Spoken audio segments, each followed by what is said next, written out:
Okay, this is on the block. We're going to do a repair on this amplifier, and I'm usually not always yelling and screaming about safety and being careful, but I should be. Most of the stuff that I work on is low voltage, and usually when I'm working on super high voltage stuff, I'm not putting it on a video. Today, I'm going to work on this Fender Twin, and this Twin Reverb is a extremely dangerous amplifier. It has the notorious doghouse, which is full of capacitors that carry nice high voltage. So the very first order of business is getting this out of the cabinet, and after I get it out of the cabinet, the first thing I'm going to do is discharge all of those capacitors in the doghouse. Now, one last disclaimer here: if you don't know what you're doing, then this is not the amplifier to learn on. If you're uncomfortable working on electronics that have 500 volts, 450, 500 volts rolling around in them, please don't do it if you're uncomfortable. So here I'm going to disconnect the reverb and the vibrato pedal, and then I'm going to disconnect the reverb tank over here, and then we'll start disassembling by taking off this back panel. And then these screws up on the top have to hold the nuts underneath. I don't believe that they're captive, if I remember right. It's been about 13 years since I've done one of these, so we'll get down to it. Okay, here's one other little thing. There's a screw over here that holds this power cord for strain relief that has to be removed after the back panel's been removed. And we've got to also disconnect the speakers here. Yeah, I told you it had been a while since I worked on one of these. These screws here in the back also have to come out to remove this chassis. Okay, so once again, lift up on the chassis before you take it out. Boy, the smell of tobacco on this thing is frightening. Okay, well, I got it out. Man, that was similar to wrestling with a grizzly bear. This transformer over here, this power transformer is, man, it's no joke. That's a big old transformer. This thing's 135 watts RMS. And like I say, it's not a joke. Here is that infamous doghouse that we were talking about that houses all of the filter capacitors, and they carry a big old charge, and we're going to want to get those discharged very first thing when we get this on the bench. We're going to discharge those capacitors and discharge all of the capacitors in this circuit, because it's a pretty high voltage circuit. Well, how pleasing. What we're looking at here, really guys, this is a bone stock twin reverb here. And when I say bone stock, I mean possibly these capacitors here have been replaced. I don't know. I'm just not counting on it. Those may have actually come with the amplifier too. But I mean, this thing is as unmolested as I've seen a 78 twin ever. Just not messed with, which of course is gonna make our job here a lot easier, just because. So I wanted to show you here, you know, you take a look, all of these, this doghouse has been discharged, and we're in real good shape. All of the capacitors on down the line here, we've got 0 volts all along the positive, any part of the positive rail, so we don't have any voltage hiding out on these things at all. And that's a good thing. So that shock hazard removed. Now that's going to be important, because because we know that this thing is bone stock, there's going to have to be some capacitors replaced here, and all of the capacitors underneath the doghouse, which we'll look at in a minute, are going to have to be replaced. But these cathode bypass capacitors. They're going to end up needing a replacement as well, just because of their age. We're going to test some of these coupling capacitors and such, and just take a look and see how they're doing. But in general, these are a pretty stout cap. And I see a lot of times guys go in and they replace all of these, and I really have not found a lot of problems with leakage in these capacitors, even at age. But we're going to test a couple just to make sure. And then, of course, we're going to test the values of these resistors, especially these 470 ohm ones. You know, they sit above those sockets. The grid stopping resistors here too. We're going to test those because they just sit above those tubes, and all of the heat rises, and it has a tendency to knock those out of tolerance. And we're going to have to test all of the resistors in here, because there's probably a couple of these, even though these are very stout resistors, typically kind of the Allen Bradley type. But we live in a rather moist environment out here, and there's all kinds of opportunity for moisture ingress. And I would say that this amplifier has been here its entire life, and it's very special to a friend of mine. We got one here that really seems to have some issues. It looks like it's been tried out, that its power handling capability has been demonstrated. So we'll come back to this in a bit when I get the doghouse off, and then we'll start on the filter cap replacement. So I just couldn't help myself. I had to go through all of the resistors here and just take a look and see how close they were. Each of these 470 ohms, they've all gone up to 500. Of course, they've been exposed to that heat. One of the more interesting things is the resistor over here that looked like it was burnt up is actually, the value on it is fine. Good old testament to rough parts from Allen Bradley. Here though, this 100K here, it looks like it's open. So I guess I'm going to have to take that out and take a look at it and see how close it is. I just couldn't help myself. I had to run through the resistors here and just see how things were. And actually, they looked remarkably good. So these being 500, I guess you take a look at it, it's pretty close to being 10% off. But they're all high, every single one of them. So I think they're going to go. And one of the reasons I'm going to get rid of them is because I want to take these resistors and mount them off a little bit to the side of these tube sockets so that they aren't sitting right above that heat. This thing won't be as prone to failure later on. We'll put some little insulators on the leads so that they can't get into any trouble. Well, here's an interesting little corollary.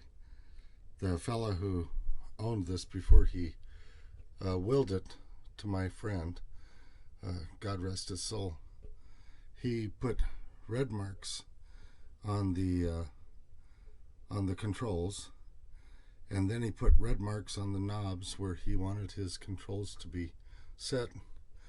And I can kind of sympathize with this, because there are times when I've gotten the sound out of my amplifier I exactly wanted, and I would almost like to mark them too, but I wish he hadn't have. And but he did. So I don't know if those are removable or not. My guess is they're probably fingernail polish, and I would doubt it. Well, it's that time. It's time to remove the doghouse here. And maybe we can do some cleaning on that. It looks like it's rusted a bit, or something got on it. It's just a little bit odd to me, the way that there are marks in this. Some of the marks on this chassis tell a story that I'm unaware of. Let me put it that way. Anyway, there it is. And oh, take a look at that. Goodness gracious. Well, again, we're looking real original in here.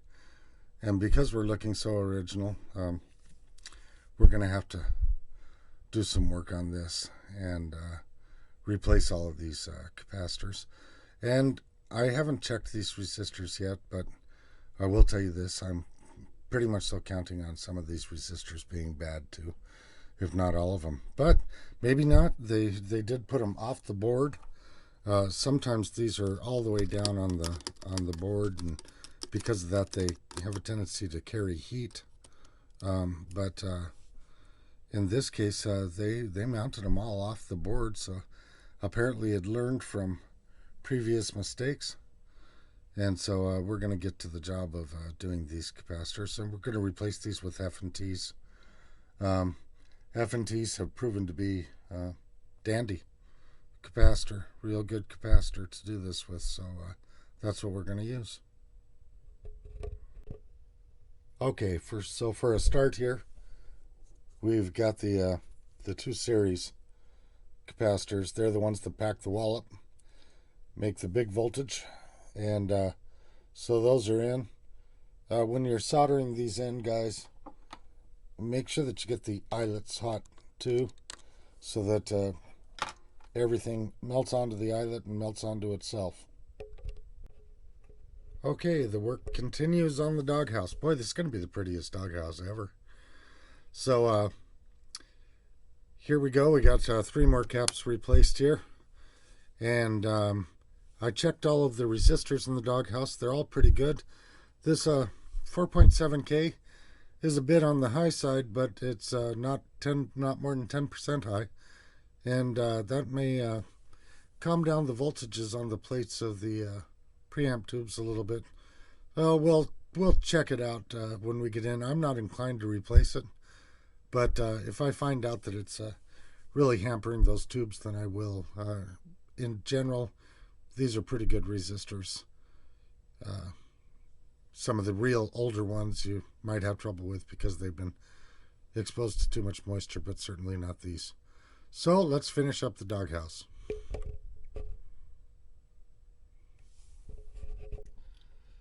Okay, well, we're all finished up with the doghouse.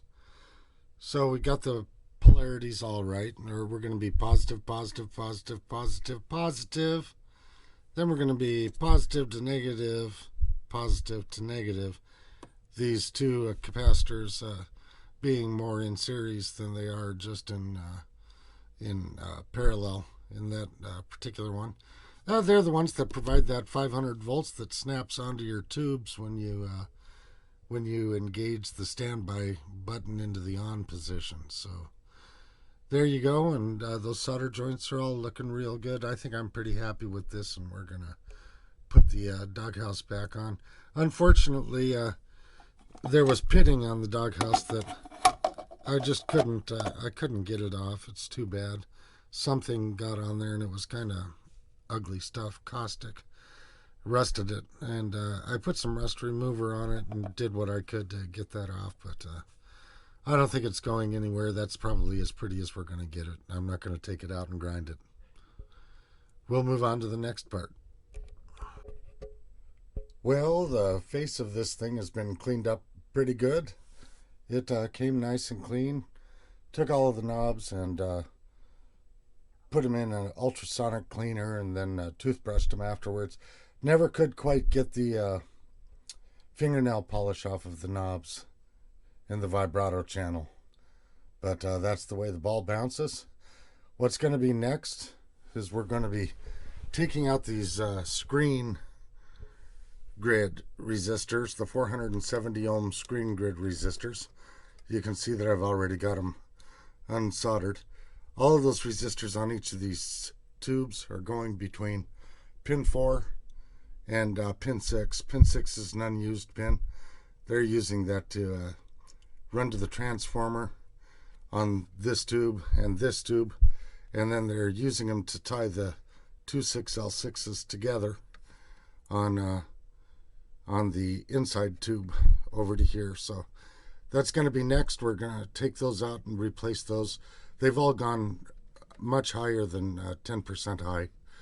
They're all over, considerably over 500 ohms. They're supposed to be 470, so they're next. Okay, so there are all of the screen grid resistors have been replaced. Now the grid stopping resistors, the 1.5Ks, they're all within spec. They all look good, so there's no reason to replace those. One of the things that we're looking at point blank here that we're going to have to take care of, two things: this polarity switch and this death cap down here. I think if you haven't read about the death cap, why go out and read about it. It's an issue. We're going to rewire this power system in general before we get all the way through here.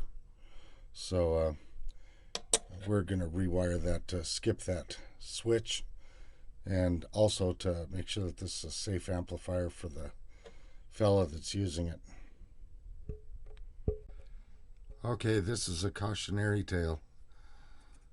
Always pull the fuses on these amplifiers before you plug them in again, or work on them further, basically before you turn them on. This is supposed to be a 4 amp slow blow. It is a 6 amp slow blow. So it's a good way to torch your output transformer or torch your power transformer and anything in between. So we want to make sure that we replace this fuse with the correct fuse. And that's just a cautionary tale. Always take a look at that fuse before you power these things up. I just thought about it. I'm not anywhere close to powering this up. I've got some more capacitor checks to do down here and some other things, including there's a new set of tubes coming for this. But suffice it to say, watch out. Guys, sometimes guys put tinfoil in there, who knows? You know, make sure that you got the right fuse in there so that you don't do some kind of irreparable damage that's extremely expensive. Okay guys, well, I promised you we're going to do some capacitor testing in here. I can't think of two better capacitors to test than these two blue ones right here. These two blue capacitors are 0.1 microfarad 600 volt capacitors that pass the signal from the plates of the phase splitter right to the grids of the power output tubes.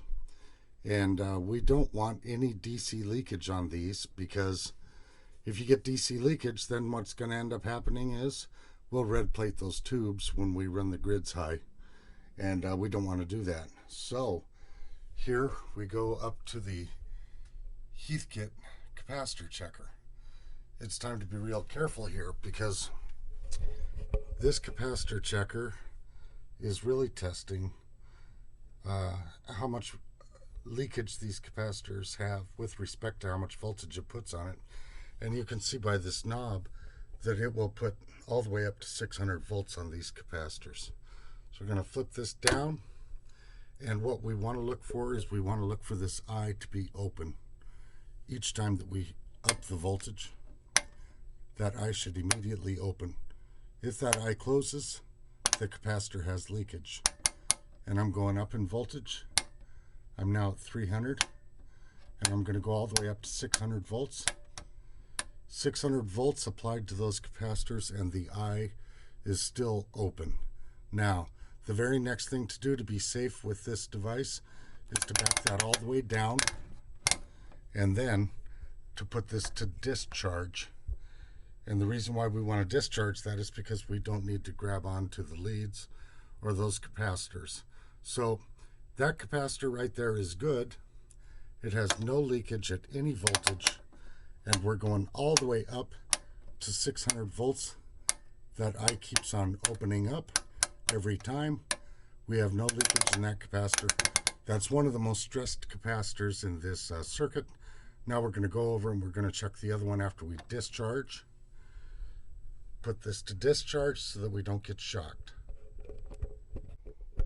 Okay, now we're going to do a check of this capacitor here. Another capacitor that comes off of the phase splitter, right off of the plate. If that were leaky, it could put some of the 280 volts on the plate of the phase splitter onto the grids of the power outputs. We don't want that. So back here we are, we're set down to 0. This is set to discharge. We're going to select leakage, and we're going to start upping the voltage and watching the eye. The eye opens every time. We're passing 300 volts, and we're all the way up to 600 volts with no leakage. Again, put this all the way back down to 0, put this on discharge, and now we're safe to handle this thing. But you can see that the two most stressed capacitors in this entire circuit are good, and there's no reason for me to expect that the rest of them are bad. I'm not going to check every single one of them. Of course, we're going to do a functional test on this amplifier, and I will see if any of those are leaking any DC voltage during that functional test. So anyway, right now we've got these two, the most stressed ones, and they look fantastic. So I have no reason to believe that the rest of these are bad or that any of them are. So I wanted to make sure that I tested these capacitors for value, as well as just to make sure that they didn't have leakage. And you can see here, this one is reading 0.1 microfarad, which is exactly what it's supposed to be. I hope you can see that, 0.101. And the other one's in about the same state. Just wanted to let you know that I tested them for capacitance as well as testing them for leakage. Thanks. So if we want this amplifier to be reliable, we're going to have to replace all of these cathode bypass capacitors. These electrolytics, like this one right here, majority of them are 25 microfarads, 22 microfarads at 25 volts, 25 at 25 volts, something like that. Right in that neighborhood, so we're going to do them all. And we're going to take a look at this suspicious 100K resistor that in the circuit kept on reading funny. But once I get probes on it, if I ever do, there it is. It's actually 104.6K, which is plenty good, well within range. It's a little bit goofy. Who knows why that wouldn't read in the circuit. Well, hey guys, I found a super fancy surprise in here that I think may have been here from the factory. There's this big old piece of solder right here. Look at that. Big old fancy glob. And no, that isn't mine. So I think we'll take it out. Okay, so we're going to do one other thing in here. This resistor right here is the cathode resistor for the 12AT7. Right before it runs into the reverb tank. And we're going to take Uncle Doug's suggestion here, and we're going to bypass this resistor so that we get a richer, fuller tone, a little bit more high fidelity going into that reverb tank. So I will put an extra capacitor, bypass capacitor, across this resistor. And that was there, by the way, in the black face, but not in the silver face, and I think that it should have stayed there. So we're going to bypass that one too with the capacitor. Be back in a minute. Okay, let's take a quick review of the cathode bypass capacitors. This one, this one, this one. We added this one to the 12AT7 cathode prior to the reverb. Give it a little bit more body. This cathode bypass, this cathode bypass, and there's one more here. This I have two 10s in series here to give me 5 microfarads at over 50 volts. So that takes care of the cathode bypass capacitors, and on to the next thing here. Okay, next up is a little bit of potentiometer cleaning. A little shot in the back of the pots here. We'll do 2 or 3 of them at a time. Try and work them 100 times if you can each. Then we'll come back in a few hours and we'll do it all over again. Okay, so this amplifier is getting a whole new set of 6L6 GCs, and I always take these tubes after I receive them and I put them in this tester. The reason why I do that really is mostly to make sure that I don't have a short in the tube, because I don't want to put a shorted tube inside of an amplifier and find out suddenly that take out a power transformer or something silly like that. And these are platinum matched at 4400 GM. So I'm assuming that's going to be micro Mohs. This tester can't really test that. It can't test transconductance. It tests mutual conductance in a very basic way. So, but what it does do is it lets me know that my tubes aren't shorted, and that's the reason why I do this test on all new tubes that I get, just to make sure that there are no shorts. Okay, so now we're going to do the power, AC power to this thing. We're going to have to remove this power cord. It's just had it. And we're also in here on this polarity switch. There's the famous death capacitor. It's earned its name, I suppose. I would imagine it has. That capacitor runs to ground, and if that capacitor happens to short, the hot wire used to come to this thing, and the hot wire go right straight to ground. Now, if you've got your amp plugged into a grounded outlet, over here the ground is grounded to this, so what would happen is you'd probably blow the fuse in the house or the bar that you're at. But there is always the possibility that you've plugged your amp into an outlet that's no good and doesn't have a ground. In that being the case, this capacitor would short to ground, and it would that would come right through your guitar cord onto your guitar strings, and away you would go with a hot wire, 110 volts, giving it to you. So we're going to remove this polarity switch from the circuit. We're going to remove this death capacitor. We're going to take the hot wire, run it from here straight over to the power switch, from the power switch over to the fuse. Then the fuse will go to the primary of the transformer. The neutral, of course, will go to here and have the neutral coming in and going to it. We'll put a new ground over to this spot over here. So this is a pretty controversial subject, really more controversial than you would think. A lot of people say run to the fuse and then run to the power switch. And Uncle Doug would say that's a bad deal, because when you pull out, somebody could go to remove the fuse while the amplifier is plugged in and get the hot wire. And I thought, well, that could never happen, because this fuse holder, when you pull the back of the fuse holder out, it pulls out the fuse captive, so that we shouldn't have any problem with that. Then all of a sudden I saw a video on YouTube, and the guy went to pull out the fuse, and it did not come out with the captive.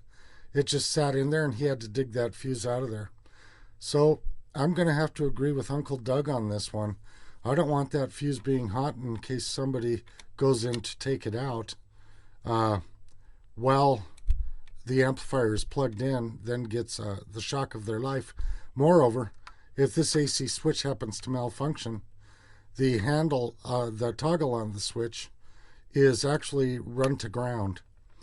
So if it malfunctions, it would blow the fuse in the wall again, and so these I don't think that I've ever heard of one of these power switches malfunctioning in the first place. So I think I'm going to have to go with Uncle Doug on this one, and that's how we'll wire it up and put a new cord on it. Okay, so now that thing is, the AC is rewired. It's a new power cord, and got a Ziploc tie super glued on to for strain relief. And that's about all I'm going to say about that. We're going to move on to putting tubes in and get this thing cranked up. Well, guys, a rather interesting development here. Tube number 4, don't know if you can see it or not, was a 12AT7 was put in there, and tube number 5, a 12AT7 was put in there. I don't know if you can see that or not, but that is a 12AT7. 12AT7s are actually supposed to go in the tube number 3 socket, which is the reverb drive, and in the tube number 6 socket, which is the phase splitter. So it's kind of interesting. Out of the 6 preamp tubes, he got 4 of them in the wrong spot. I don't know who he is actually, but I don't know what the effect of that was. I'm sure that it wasn't probably the optimal operating points of this amplifier, since those are 2 different kinds of tubes, although they are both duals, and so I guess that's one thing. But we're going to replace all of these tubes, and we'll put the 12AT7s where they belong. Okay, so we removed all of the Soviet tubes and we replaced them with all Soviet tubes. So these are electro-harmonics. They're coming from the factory in Saratov. One of the more unfortunate happenings of the last decade was Svetlana closing down in St. Petersburg. Kind of a shame. But these Tungsol reissues, they're a fantastic tube, but what we're going to aim for is we're going to aim for a lower bias point than 70%. We're going to aim somewhere in between 50 and 60, because the word on the street is these get full of tone when you get down at 60%, and that's the word on the street. We'll take a look and see if it removes too much headroom. And if it does, then maybe we'll bias them back up higher. But what we're going to be aiming for is we're going to be aiming around the maybe 55 to 60% range on those. Okay, so when we go to power this thing up, we're going to do some crawl, walk, run stuff here. So here's the crawl part. We're going to check this schematic. We're going to take a look here. We've got these 2 capacitors in the doghouse, one here and one here. The negative side of one is tied to the 22K resistor, and the positive side of one is, the negative side of the other one is tied to the other side of the 2.2K resistor. There we go. How many times can I misspeak? So here we go, the negative side on the 2.2K, the other negative side on the 2.2K. The 2 positive sides of them are tied together. Here's the positive side and here's the positive side. So those 2 look good. Now we're going to move on to the 20 microfarad capacitors, these large ones in here at 500 volts. 2 of those 20 microfarad capacitors have each of their positive sides on each side of this 4.7K resistor. And sure enough, positive on one side, positive on the other side. We're looking good on those 2. Now, the last one of those is over here, and you can see that the positive side of it is tied to a 1K resistor up here. And sure enough, the positive side is tied to the 1K resistor. Then we'll take a look at these 2 very large 220 microfarad, 285 volts, minus to plus, minus to plus, minus to plus, minus to plus. So we're looking good in the doghouse here, and that's the beginning of the crawl. And this is the second part of the crawl. We're going to take a look at each of these capacitors. The indented side of each of these is positive, and that means that the negative side should be tied to ground. I have my ohm meter basically on the chassis of the amplifier. That one's a good ground. That one's a good ground. This one is a good ground. I'm going to come over here and check these. Here's another good ground. These are all the cathode bypass capacitors. Over here, good ground. Positive is on the correct side. And here, another good ground. Positive is on the correct side. So, we've just checked all of our installation of the capacitors and we're in good. Okay, now we're going to test the incoming power to the amplifier. We're going to test that by flicking the on switch and seeing if we see the input transformer. Yeah, sure. Try this again. I'm having a hard time, sorry guys, doing this with one hand. So let me try it this way. Yeah, sure, that'll work. Yeah, you can't see me fumbling around here, but the clip leads keep on flying off. So you can see here, that's the resistance of the input transformer, and that if I click the switch to off, it goes to open like it's supposed to. Click it to on, and we see the input transformer. So, good deal on that. Now we're going to check the ground real quick. I'm going to check the ground by putting one clip lead on the ground and the other one on the chassis. Let's try this again. Gosh, darn it.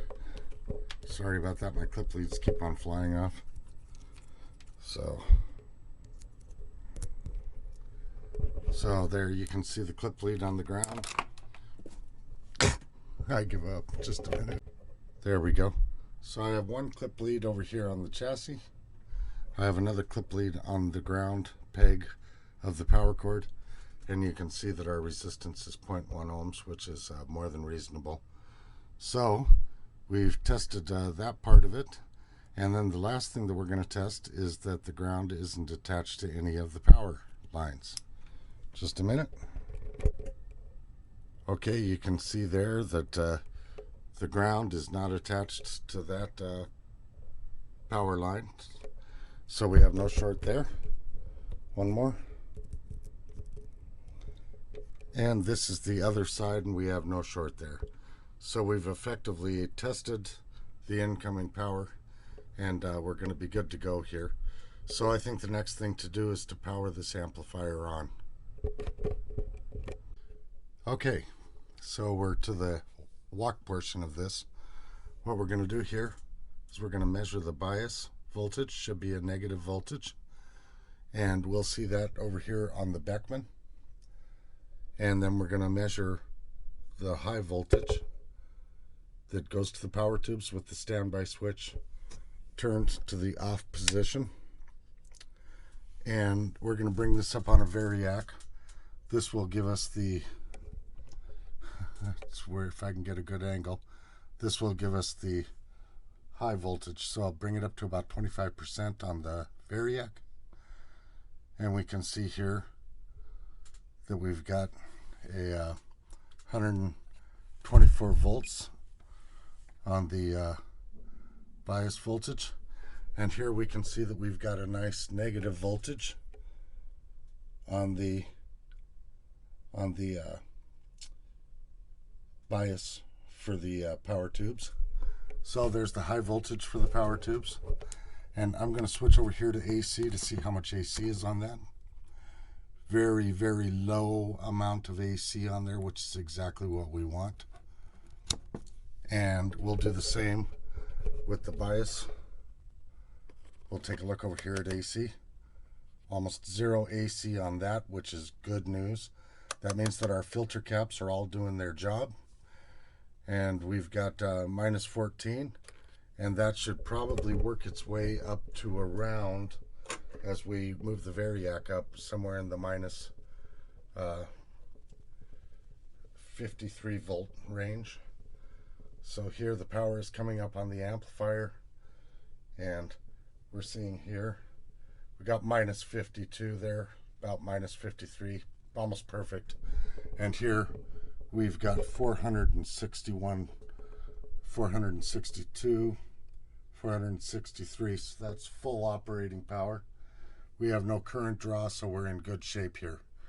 So that was the walk part of this, and what's going to happen next is we're going to bring it back up, and we'll bring it back up with the standby turned to the on position, and this amplifier is ready to be powered up, and then we'll go and we'll look at the biasing of the amplifier, and you'll notice that that is sinking down at a certain rate, and we'll let that all sink back down, get all of the power out of those caps.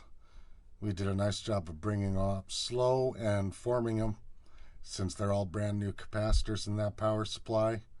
So that'll be the walk portion of this, and now we're going to move on to the run. Okay, for the second part of the run part here, we've got a signal generator hooked up to the input of the vibrato channel here. We've got a 1 kilohertz signal.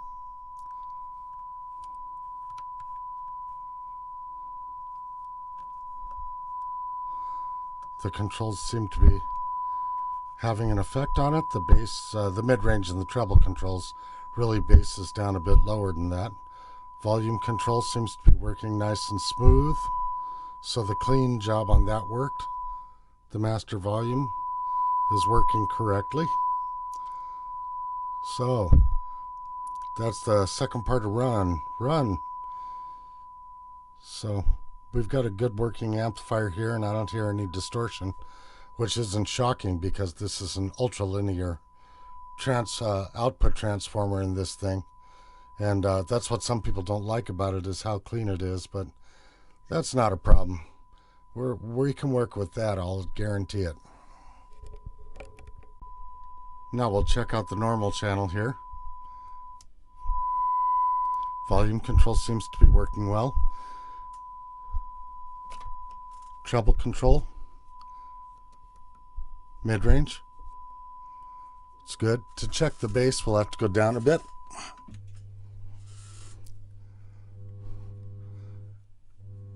Bass control is working well.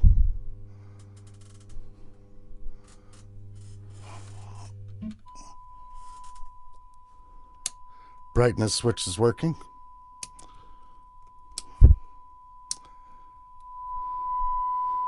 Volume control is working well. So we're in good shape here. We're ready to move on to tube biasing. We'll take the variac down over here. Remove voltage. And those capsules drain out real nice because Fender provided for that here, but don't ever trust it. We'll go in and check them before we put our leads on. And we're going to put leads on these power tubes to do some bias testing. We'll put the lead between the standby switch and the plate of V7 and V8. Then we'll put another lead, another voltmeter between the standby switch and the plate of V9 and V10.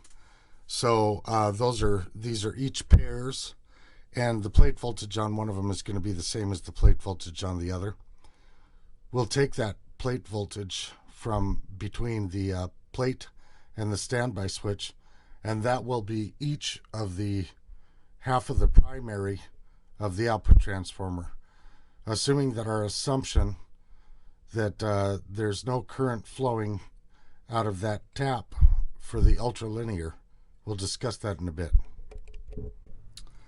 Now our bias measurements are going to be based on a assumption, and the assumption is that the ultralinear taps on this amplifier do not draw any current. So let's take a look at the voltage. The voltage across the 470 ohm resistor is 0.4 volts. So definitely negligible current through that resistor, and that resistor is hooked straight to the ultralinear tap. So here's an explanation of how we're going to check the biasing on the tubes. Boy, I hope I don't just confuse people more than I help them. So the deal is, power comes in right here to the center tap of this primary. Then what happens is current comes in here and it goes to each of these plates. Does the same thing on the bottom. Current comes in here and it goes to each of these plates. Pin 3 are the plates. What we did is we took a resistance measurement across this part of the primary, because at DC it acts like a resistor. That was 37.5 ohms. We took a resistance measurement from the center of that transformer to this outside leg. That was 35.7 ohms. What we're going to do is we're going to measure the voltage across the top part of the primary of that transformer while this amplifier is plugged into the wall and operating with no signal. We're going to get that voltage. We're going to divide it by this resistance, and that's going to give us the current through this part of the primary. Then we're going to take a voltage measurement at this plate, and either plate will do because they're both tied together. Once we get that voltage there, we're going to take this voltage divided by the resistance, get the current that's going to both of the plates. We're going to take a voltage measurement on the plates. We're going to take that voltage measurement. We're going to multiply it by the current, which will give us power. And then we're going to take that power and divide it by 2 because there are 2 tubes here. We're going to do the exact same for the bottom. Our assumption is going to be that we aren't losing current to these 2 grids here. But we took a voltage measurement across one of these resistors. We found out that we're actually losing about 0.8 milliamps. Now, I expect to see a current going through this primary of this transformer of about 68 milliamps, somewhere in that neighborhood, pretty high. So that 1.6 milliamps that goes missing, I don't think it's going to be a big deal. Our assumption is going to be that that doesn't cause a huge problem. So here's the math on it. And I don't want this math to scare you. It's all multiplication and division, guys. So we'll get the voltage across the primary for tubes 7 and 8. By the way, Fender always names their tubes V. So we're going to get the voltage across the primary for tube 7 and tube 8. Then we're going to get the voltage across the primary for tube 9 and tube 10. Then we're going to get the voltage at the plates of those tubes. We're going to take the voltage across the primary, divide it by the resistance of the primary, and take that number and multiply it by the voltage on the plate. This really is the current. This is the voltage. I times V, or you could say current times voltage equals power. Once we divide it by 2, we're going to get the power on each tube. The power on tube V7 and the power on tube V8. Then we're going to do the same for V9 and V10, those 2 tubes. We're going to take the voltage across the primary of tube 9 and tube 10, divide it by the resistance of that primary. That'll give us the current. Multiply it by the plate voltage, divide it by 2. That'll give us the power on each tube. So that's what we're going to be doing next. Okay, the amp has been running for a while now. And I think that we're right in the neighborhood of 1.35 for tubes 7 and 8.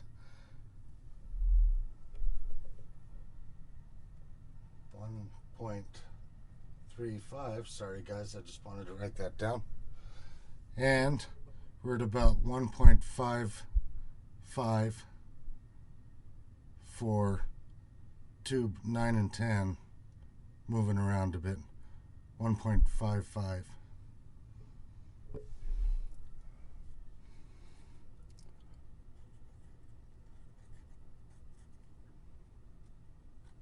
So we're going to go away and do some calculations on that as soon as we get the plate voltage. And of course, the leads are hooked up to the plate, and over here, the standby switch, which is where the center tap is connected to of that primary on that transformer. Now we'll get the plate voltages on each of the sets of tubes. On each of the sets of the tubes, we see 457. So that's what we'll write down for those.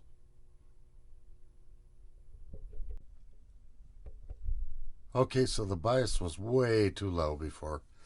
And so what I've done is I've installed a variable resistor in the bias line here and a 15K resistor in series with it, and I've adjusted it, and now we've got a better bias on it. What I'm looking for here really is I'm looking for this thing to be biased in the neighborhood of 15 watts per tube. A lot of people will say that's low, but these tubes apparently perform very well between 15 and 16 watts per tube. So we look at the V7 V8 voltage on the left. That's 2.43 volts. 2.43 volts. We look up here at the plate voltage. The plate voltage is 464. Put that down, 464. That's going to be the plate voltage on both of those plates, by the way. Then we look over here at the voltage across the primary for V9 and V10. That's about 2.5 volts. But 2.5 volts. And again, 464.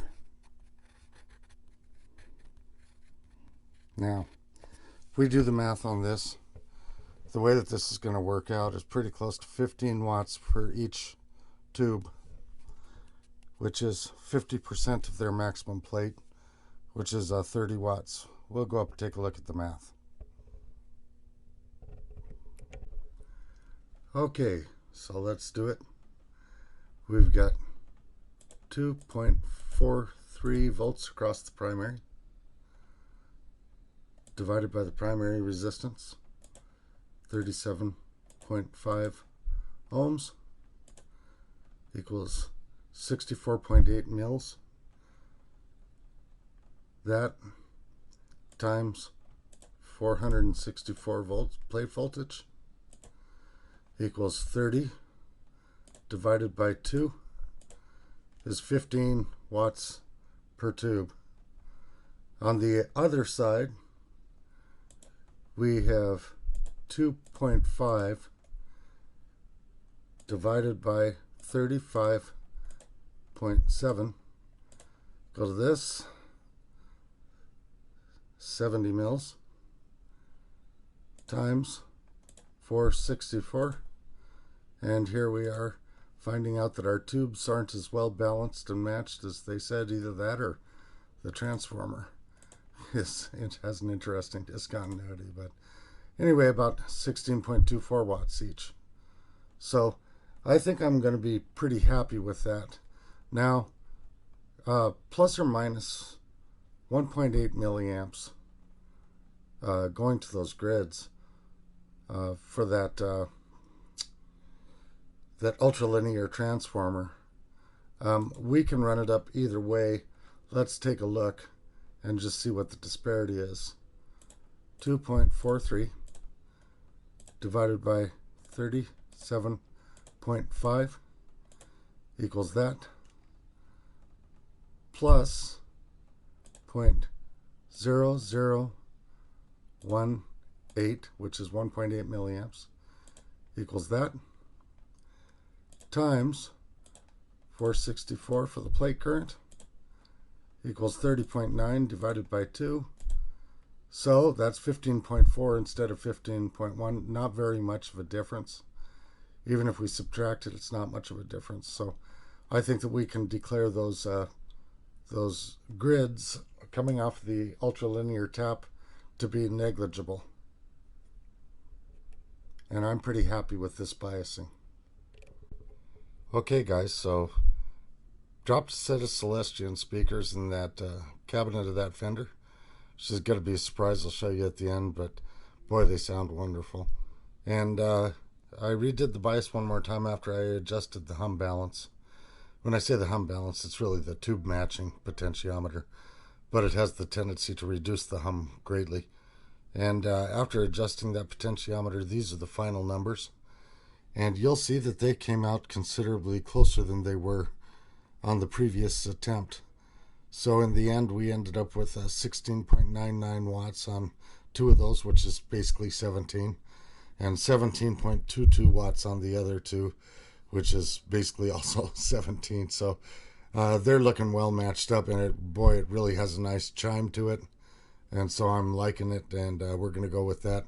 Now, the problem is we've got a small tick in the tremolo, and so I'm going to go down and I'll take care of that tick, and we'll have a little seminar on that too. But basically we're going to put a 0.01 microfarad capacitor in there across that 10 meg resistor by the roach all the way to ground. So we'll take a look at that in a minute. So here's that ticking sound I was telling you about.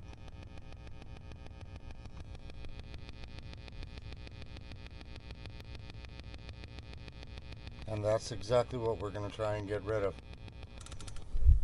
The way that we're going to try and get rid of that is we're going to put a 0.01 microfarad capacitor across the roach from this side of the roach on the other side of this 10 meg resistor to ground. We're going to put that capacitor in there. We're going to see if that gets rid of our ticking sound, and I'm pretty sure it will.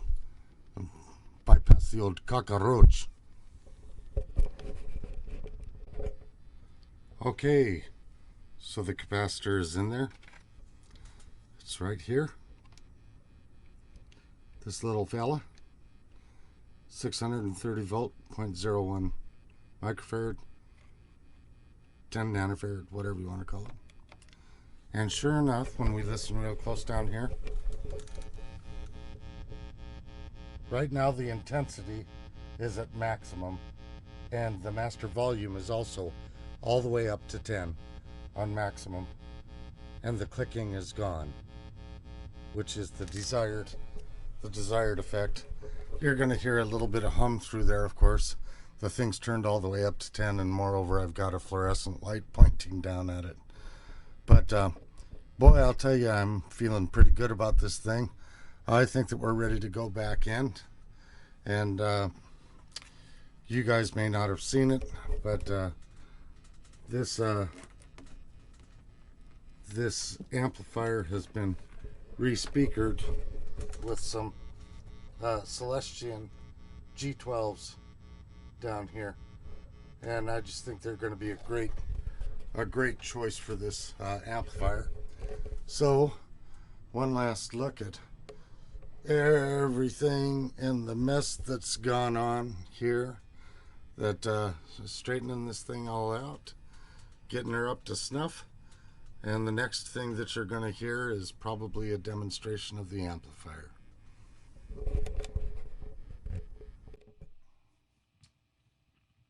Okay, so let's give it a little try here, and we'll try it clean first here.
Now, one of the myths about these is that they don't take pedals well because of that transformer, but I disagree. I think that they take pedals very well.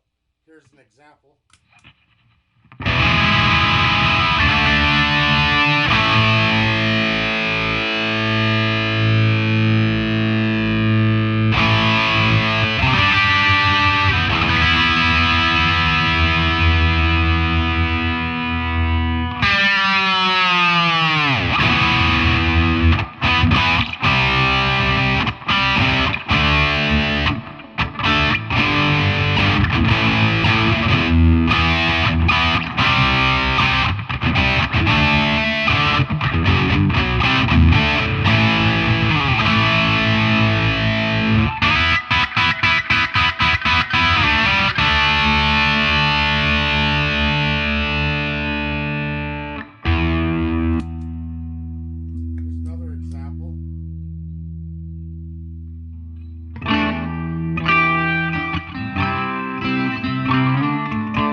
So that's going to be the end of that demonstration. But I'm quite pleased with the amplifier. It's good and quiet, and it's real nice cleaned, and it gets dirty real good with those Celestians, but it'll stay clean if you put it clean. So, mission accomplished. Okay, let's take a review of what we've done here. So, starting from the preamplifier, replaced this cathode bypass capacitor, this cathode bypass capacitor, this cathode bypass capacitor, this cathode bypass capacitor, and we added in a bypass capacitor for the cathode on the 12AT7 that runs the reverb tank. 25 microfarad, 25 volts. Also replaced every single one of the 7025 tubes and the 12AT7s.